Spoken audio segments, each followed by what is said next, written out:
Hello மக்களே, இன்னைக்கு இந்த வீடியோவில் நம்ம அதை பற்றி பார்க்க போகிறோம் அப்படின்னு பார்த்தீங்கன்னா பெஸ்ட் பாத் டவல் பற்றி தான் இந்த வீடியோவில் பார்க்க போகிறோம்.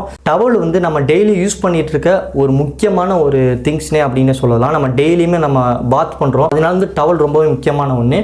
ஆரம்பிக்கலாமா? இந்த ஒரு டவல் தான் பார்த்தீங்கன்னா இந்த வீடியோவில் வந்து நான் உங்களுக்கு சொல்ல போகிறேன். இது பார்த்தீங்க அப்படின்னா மைக்ரோ ஃபைபர் GSM பாத் டவல் அப்படின்னு சொல்லலாம். இந்த டவலோட ஸ்பெஷாலிட்டி என்னன்னு கேட்டிங்க அப்படின்னா, இது வந்து பார்த்தீங்கன்னா நம்ம மாய்ஸ்டர்லாம் பார்த்தீங்கன்னா அப்சர்வ் பண்ணிடும், வாட்டர்லாம் பார்த்தீங்கன்னா நிறைய அப்சர்வ் பண்ணும். எவ்வளோ தான் பார்த்தீங்கன்னா நம்ம தண்ணி இதில் இது பண்ணாலும் பார்த்தீங்கன்னா எல்லாத்தையும் அப்சர்வ் பண்ணிக்கிறோம். ஸோ அவ்வளோ சீக்கிரம் ஈரமாயிராது. பார்த்தீங்க அப்படின்னா நிறைய குஷனாக அப்படி இந்த மாதிரி நல்லா நூலாக பார்த்தீங்கன்னா நிறைய இதில் கொடுத்துருப்பாங்க. இது யூஸ் பண்ணுறதுக்கு பார்த்தீங்கன்னா ரொம்பவே பார்த்தீங்கன்னா சாஃப்டாக இருக்கும். நம்ம இது வந்து ரொம்ப ஒரு வெயிட்டான ஒரு டவல்னே சொல்லலாம். ஸோ நிறைய பேர் நம்ம டவலில் என்ன மிஸ்டேக் பண்ணாங்க அப்படின்னு கேட்டிங்க அப்படின்னா, இந்த மாதிரி ஒரு டவலை பார்த்தீங்க அப்படின்னா வாங்கி வச்சிருப்பாங்க. நம்ம ஃபேஸ் யூஸ் பண்ணுறது பார்த்தீங்கன்னா ரொம்ப வந்து பார்த்தீங்கன்னா ஹார்டாக ரொம்ப ரஃப்பாக இருக்கும், இப்படி எரியிற மாதிரியே இருக்கும் ஒரு ஃபீல். ஸோ வந்து இந்த டவல் வந்து நீங்கள் யூஸ் பண்ணக்கூடாது. இந்த ப்ராடக்ட்டோட லிங்க் வேணும்னு நினச்சிங்கன்னா டிஸ்கிரிப்ஷனில் கொடுத்துருக்கேன்.